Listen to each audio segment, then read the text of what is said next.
Hi, everyone. Thanks for this episode of Nick Egan Times. On this episode, we have an incredible guest. We have the amazing and multi-talented Grammy-nominated Sheléa.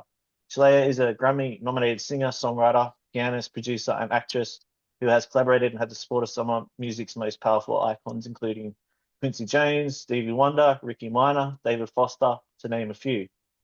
With years of Sheléa making a name for herself as a vocal powerhouse, Sheléa has performed at the White House, the Library of Congress, the Kennedy Center, and recently the Vatican. Sheléa is about to release her new amazing song, Never Give Up on Love, which drops on April 25th on all streaming platforms.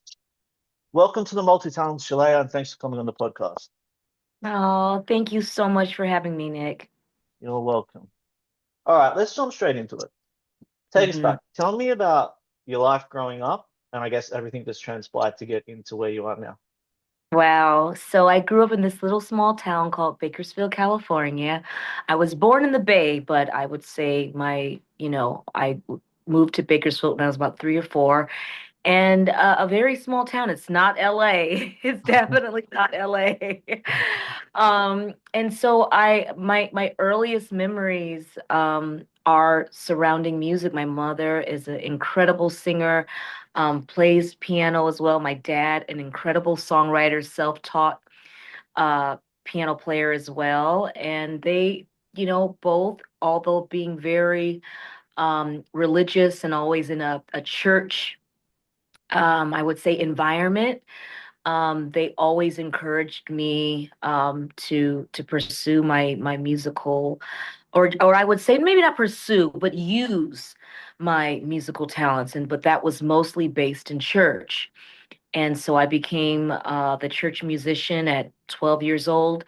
I was getting piano lessons ever since I was 7, singing in children's choir. So those were the early formative years, very, very similar to, many R&B singers, like Aretha Franklin and Whitney Houston, who started off in the church. That was the training ground, and that was mine as well.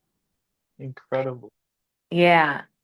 So those were the early days. And then, I went away to college. I went to this incredible school called Oakwood University. It's a HBCU. And ended up joining this girls group called Forgiven. We were almost like the gospel version of Destiny's Child, And so Sure. we had big plans and, we were so excited. I remember that was the first time I really got a taste of being in the studio and writing and arranging and doing all of these amazing new experiences. And I remember I was midway through college, and I told my mom, I said, I think I can drop out of college. I think I found what I want to do. And her, being the teacher, said, absolutely not. That's not how. He said, you figure out what you have the most credits going towards, and you get on out of there. So I had been changing my major, what seemed like at one point every other week. But music was always my minor. Even though I had so many musical memories from age 2, I I did not think that I would be doing this as a career. Both of my parents are educators. And so that was what was more emphasized and pushed and encouraged. Music was just something that I saw my parents both do in church, and that's what I did in church. And I thought that would be the extent of it. But this girls group, that was the first time I saw that, I think I want to do this. It's not just something I want to do in church. And so music was my minor. Music was never even my major. And so I had been, doing courses towards my minor. So my mom said, yeah, that's not happening. So I ended up graduating from Oakland University with a major in music, emphasis piano. I graduated cum laude. I'm very proud of that. And then I could just, continue to kind of, I guess, dive headfirst into the music industry. It was such an interesting time in the music industry. And so I was just trying to find my way. I started off as kind of a songwriter. I ended up writing for Vanessa Williams. I wrote a theme song for the motion picture Jumping the Broom. And I was really happy kind of being, you know, behind the scenes, you know.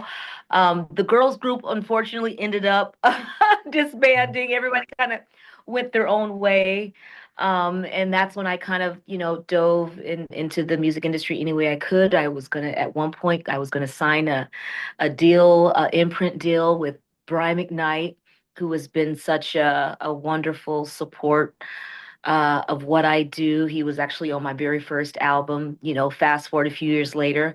But I was just kind of bumbling around, and again, I was happy being in the background. I ended up meeting Jimmy Jam and Terry Lewis, who have now become my musical godfathers. Of course, you guys know them for, oh my God, being such the most iconic um, producing and writing duo, I would say, of all time. Definitely up there with the greats.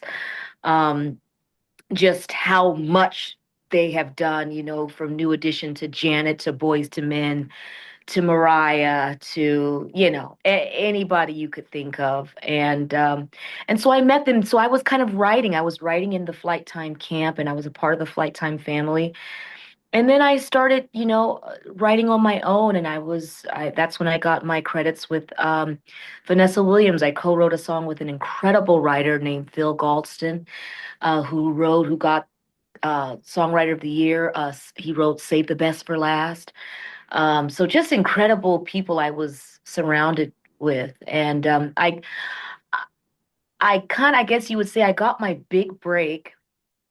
I was on Take Six, who I consider to be my brothers, 10-time Grammy Award winning, if not more, um, vocal group Take Six, who Stevie absolutely adored. And I even remember the old folklore of, back when there were answering machines, that I remember hearing the story that Stevie Wonder loved them so much that he had them recorded on his answering machine and, bought up all of their cassette tapes and would give them out for Christmas gifts. That's just how much he loved them. So when I was on their album singing Someone to Watch Over Me, which was that album was Grammy nominated, um, Stevie Wonder, being the fan of their work that he is, heard me and reached out to one of the guys. I think it was either Dave or Mark. I think it was David Thomas, and said, I want to meet her. I want to meet this girl. And so I ended up meeting Stevie Wonder. And I don't know how long we have to talk about this, because I have stories after stories after stories. So I don't want to like go too long, but I do have a great Stevie Wonder story about, us first meeting. Um, I was there. I was actually a surprise. His longtime, um, she's just been part of his camp, Stephanie. She surprised him with me just showing up to the studio. And so the thing is with Stevie is like he has no framework of time. It's like, so he was recording something. And so I was just kind of sitting there, in one of the other rooms as he's recording something. And so, an hour passes, 2 hour passes, 3 hour pass, 4 hour, and so I'm still here. And so by the time he's done, he doesn't even know that I was there, and so he finally meets me and says, I love your voice. I heard you on Take Six. Could you come back tomorrow? Because that's when I was going to sing for him. And so I don't know what was wrong with me. I told him, no, I can't come back Wow. tomorrow.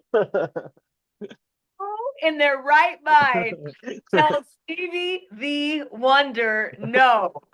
Uh, so anyway, so that happens, but I'm like, okay, I met him. And I will say this, this is around the era when I was with Jimmy Jam and Terry Lewis. And so not to diminish the iconic, Stevie is, I think, the greatest songwriter, musician the world has ever seen. But when I was with Jimmy and Terry, I would meet people all the time. I remember meeting Maurice White from Earth, Wind and Fire, and now I look back on those memories and I'm like, oh my God, like I was just meeting all of these incredible iconic people. So in a weird way, that was just a Tuesday for me. Okay, I met Stevie Wonder. That was incredible. It was amazing, but I can't make it tomorrow. So I tell my sister the story, and she's like, "You told Stevie Wonder what?" She said, "Oh no, honey, no. You need to move whatever plans you had and go back." And I thank God for my sister for so many reasons, but that is definitely at the top because I ended up going back and we just had this instant connection and we just spent hours at the piano just singing and oh my goodness, it kind of brings a little bit of a tear to my eye because I if I close my eyes, I'm right back there. I see exactly what the room looks like um and I can't believe that this is really happening to me because in college I'm in my little Honda Prelude, playing all of these Stevie Wonder albums, and so I'm going back to that era of my life. And yet it's like, and now I am here right now sitting side by side with, one of the greatest artists the world has ever known. And and so that was the beginning, and I ended up later on that year, I ended up singing he does this annual Christmas show, House Full of Toys, and I remember just like sitting butt cheek to butt cheek with him on the piano. Because I play as well. So I'm playing and he was playing harmonica on this really beloved song I love from Whitney Houston, Who Could Imagine a King? Um, from the Preacher's Wife soundtrack. And so that's a moment I will never, ever, ever forget. And so, I don't know where you want to jump in and maybe redirect me. I mean, there's so many stories I have, and then I would, so I'm going to let you jump in, Nick. Okay, all right, nice. That's amazing. All right, but thank you, Sharon. That's amazing insights, and yeah, thank you very much for sharing. That's incredible. All right, let's go. Let's talk about your Aretha Franklin inspired new song, "Never Give Up on Love." Tell me about that and the inspiration. Yeah. So August of 2022, I was able to debut the show that I curated with a very, very dear friend of mine, Jules Buckley. And we created this Aretha Franklin show that I believe has really told the complete story of who she is. Yes, we know the hits, we know Respect, we know Natural Woman, we know Think, and all of those were in there. We're in the set. But her greatest selling album was her gospel album. It was the Amazing Grace album to this day. And so we opened the show with Precious Memories, and then we also showed Aretha, the jazz singer. So before she had all of these hits, she was, nicknamed Aretha No Hit Franklin because she was searching for that hit. And so we have those um, that amazing era where she was doing jazz standards. So we had her version of Skylark, in there. I remember when I first heard that, I was like, oh my God, why have I never heard? I mean, I just flipped it. So when we were doing this show, I was like, this has to be included. There was a time where she was going through a slump in her career. And so we have Aretha, the soundtrack singer, where she did the whole soundtrack of Sparkle, so we did the title track of that. So there we were really able to again show the full spectrum. We also included, which was obviously very important to me because Quincy Jones, the late Quincy Jones, who was such an angel in my life. The only album that they collaborated on, one of the songs and arrangements was their version of Somewhere, which is, oh my goodness. all of you listeners who are out there, if you have not heard Quincy Jones and Aretha Franklin's version of Somewhere, it's going to literally blow your mind. And so that showed, Aretha, the musician, you know, which I think was just as strong as a singer, which is very rare. She was an incredible, incredible musician.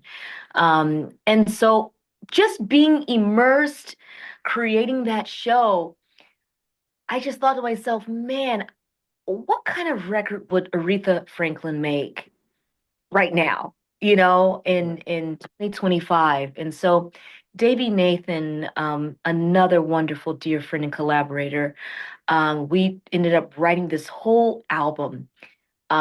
It's just a very soulful, has elements of Motown, um, just a soul record that oozes is just unapologetically soulful. And I feel like that's what Aretha was, even when she would do classical music. That one day in at the Grammys where she had to fill in for Pavarotti when she did her version of, Nessun Dorma. It was her soulified, Aretha-fied version of it, and because she was so unapologetic.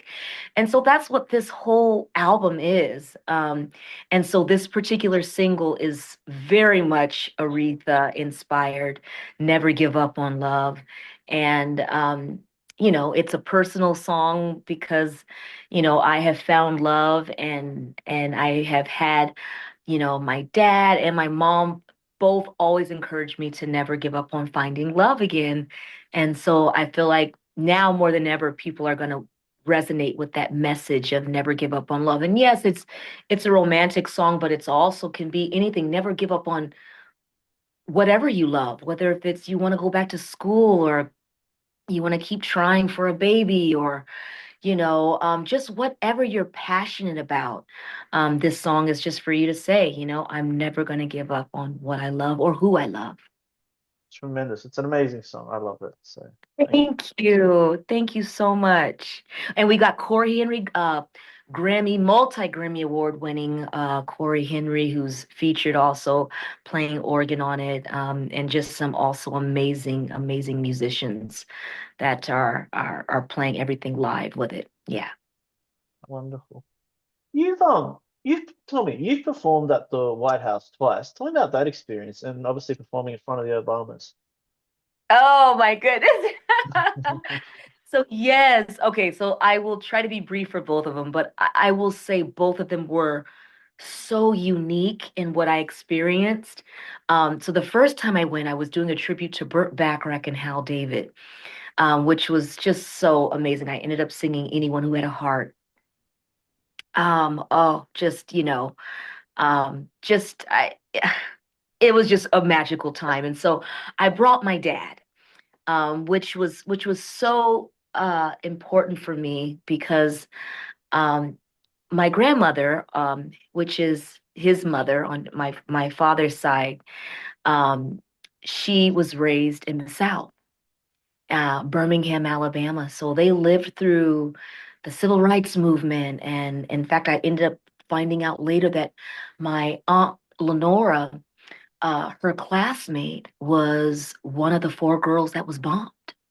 And the four during that time, her name was Denise, and she told me this actually a lot later. And so, of course, now it's like it happened, the first Black president, and now it's like we've already moved on from that. But at that time, that was a big deal.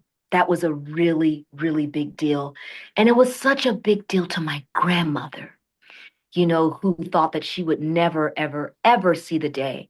So I knew that she would be proud that her granddaughter was going, but I was like, what about, someone, her son that came from her own body, that they were able to be there? And so I was just really proud, to be able to honor her in that way and to honor my father in that way. It was really hard. My mom fully supported it, but it's like I'm very close with my mom, very close with my sister. And so, but they understood my choice. and I thought it was a wonderful representation of this is a wonderful and beautiful Black father who has been present in my life. And I really wanted that image to be prevalent as well. So, I will never forget the day of the show. Things, as always, kind of get turned around, and my rehearsal ended up being later, and I had to do, move all these things around.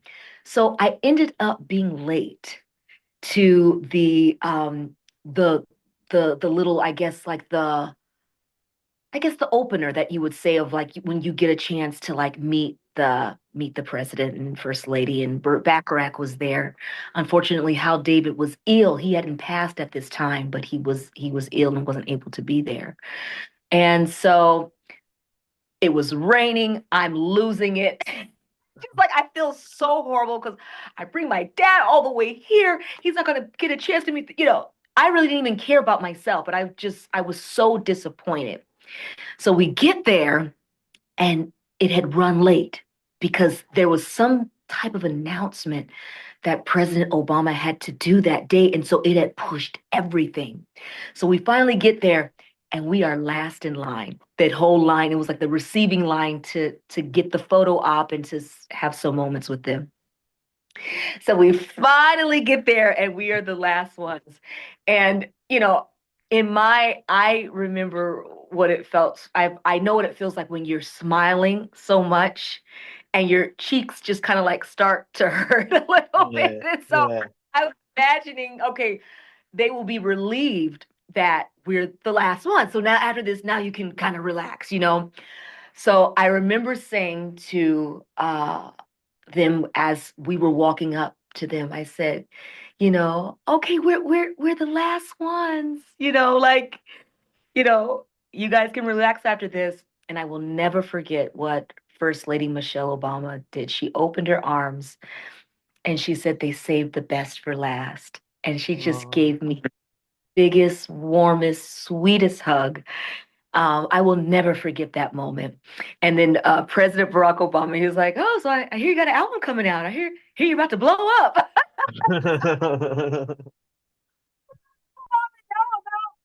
My album, it was just incredible. So it was just such a wonderful memory. I felt like I was in the middle of a history book, just walking the halls of the White House, and even not to be political. It's an honor to be invited to the White House, whoever is the president. And so um of course I was so happy that it was President Obama. but uh, um but yeah, it truly was an honor. And then the second time I performed, it was a tribute to Ray Charles, and I did a duet with Anthony Hamilton, and we did uh the Nighttime's the Right Time, which is, it's really called The Right Time, but it's Nighttime's the Right Time. And that is probably to this day I have performed all over the world. That is probably one of the most electrifying moments of my life. It was Christian McBride on bass and his band, and Rickey Minor was conducting, and we tore that White House roof down. I Yeah. tore the house down. And I mean, it got so hot in there because, The Right Time, that's a sexy song. And so there's a video clip of President Barack Obama literally fanning Michelle. She was losing it. And I have that clip. It's just incredible. And I just remember at the end, everybody just rose to their feet, including the Obamas, and just the sound. I just remember it was like it was almost deafening. I just couldn't believe that this was my life, in that moment, that I was getting that response in such a historic place from two historic people. Both of them are just such lights, both Barack and Michelle Obama. So to be able to have that impact on them, it's something I cherish to this day. That's amazing. Thank you for sharing that. Both incredible stories. That's Yeah. that's marvelous. Wow. All right. Yeah. Tell me about you performed recently at the Vatican. How that experience was. Yes, I have connected with some wonderful Italian friends. He's my dear friend. He's been helping me book so many different things. Marcello Lala. I call it Marcello la la la la la la la. Marcello Lala and Antonio. And they have just been just so incredible with just getting uh uh I guess a footprint in Italy. I've done so many um shows there, and one of them was a Christmas show at the Vatican. And so, unfortunately, who now he has passed on, the Pope, he was ill at that time, but it was just still such a beautiful, beautiful experience. And, I learned a little Italian, Buon Natale. So I need to really up my game and start just getting a little bit more conversational because I'm going to be spending a lot more time. I'll be doing another Christmas show in Italy later on this year, this Christmas in Sorrento, and then hopefully doing some things this summer as well. But yeah, it was a beautiful experience, just looking at the architecture and just the beauty of it all. It was a wonderful, surreal moment for sure. Amazing. Amazing. That's amazing.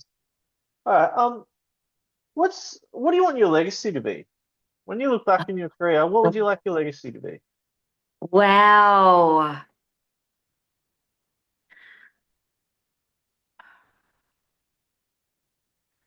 I feel like there's so many people who sing well, or just performances, even whether you be an actor or uh, a painter or just anything with the arts, you want to be good. You do want to be good. You want to become a master at what you do. And I do believe from, as I told you, my story of really having such a musical aptitude at such a very, very young age to now I have become a master at what I do because simply of the hours that I've put into it, and then some things are just divine. And I have my belief system is that this was a divine gift. And so I have done everything that I can to cultivate it and protect it and nurture it. But I feel like when it comes to legacy, it's not necessarily only about what you hear, it's about what you feel.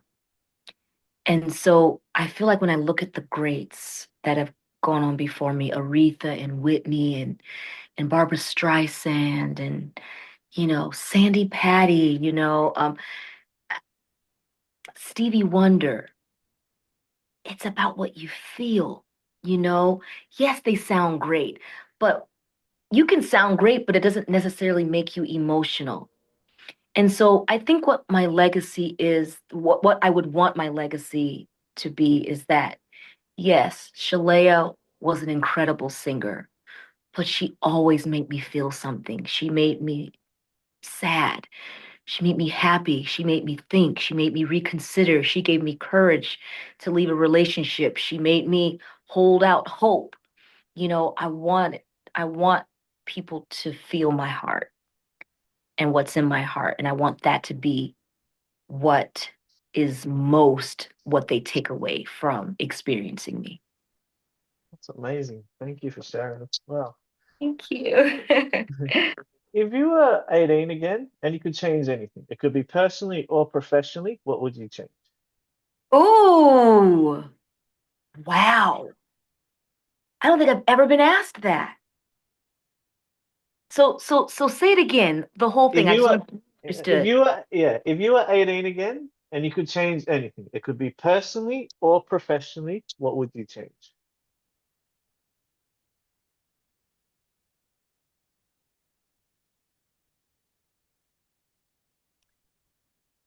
Part of me wants to say something, but I guess you only know what you know, right? But the way I feel about my career and how I feel as a human, I am so at peace. You know, I feel like I have just enough fame where I have the respect of all of my heroes.